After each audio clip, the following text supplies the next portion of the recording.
Salut la bulle, c'est parti pour un nouveau défi. Cette semaine, je vous propose un exercice que j'ai fait il y a des années et que j'ai toujours continué de faire dans toutes les formations ateliers que j'ai fait autour de la communication bienveillante parce que je l'adore. Il s'appelle 5 vies rêvées. Je vous invite à... Je trouve que c'est plus cool de le faire par écrit parce que ça acte quelque chose de plus fort, mais si vous avez envie de le faire dans votre tête, c'est vous qui décidez. Réfléchir à si vous aviez 5 vies en plus de la vôtre, quelles seraient-elles? Donc vous notez, vous prenez le temps de noter. Vous pourriez vouloir être aventurière, vous pourriez avoir envie d'être un dragon, vous pourriez avoir envie d'être auteur, scientifique, vous pourriez avoir envie de... On peut avoir tellement de rêves.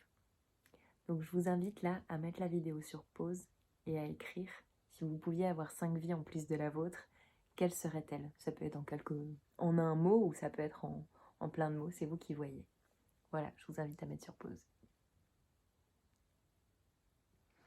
Et si c'est bon pour vous, je vous invite à passer à la deuxième étape qui consiste à, en face de chaque vie, écrire quel besoin serait nourri chez vous le plus. Vous pouvez écrire plein de besoins si vous voulez. À la fois, je pense que c'est plus simple quand on n'en met pas trop. Mais c'est vous qui voyez les besoins les plus vivants en vous.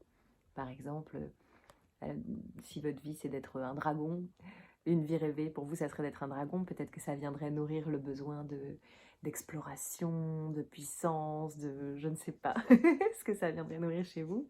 L'aventurière, il y aura exploration aussi, exploration de ses potentiels, découverte, communion. Bref, vous prenez la liste des besoins et vous notez en face de chaque vie rêvée quels sont les besoins que ça viendrait nourrir chez vous, ça. Voilà, je vous laisse mettre sur pause. Et quand c'est bon pour vous, je vous invite à, en face de chaque besoin, noter quel est le premier plus petit pas possible, le le premier plus petit pas possible que vous pourriez faire pour acter dans votre vie le fait de nourrir ce besoin. Donc par exemple, si votre rêve de base c'était être un dragon, que le besoin nourri était celui de la puissance par exemple, goûter sa pleine puissance, le premier plus petit pas possible actable dans votre vie, ça pourrait être je vais m'autoriser à danser sur une musique que je mettrai à fond avec des grosses basses et à vraiment lâcher toute la puissance et ressentir la puissance du dragon en moi. Ou alors peut-être que ça serait de vous inscrire à un cours de boxe pour sentir votre corps en mouvement qui donne de la puissance.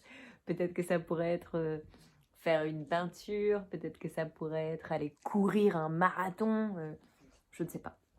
Et donc voilà, première étape. Je ne sais pas dans quel sens vous voyez la vidéo. Première étape, je note mes 5 vies rêvées. Deuxième étape, en face de chaque vie rêvée, je note les besoins qui seraient nourris. Troisième étape, j'acte un premier tout petit pas possible pour nourrir ce besoin dans ma vie, sans avoir besoin d'attendre de devenir un dragon. Voilà, je vous souhaite un bon défi, à la semaine prochaine.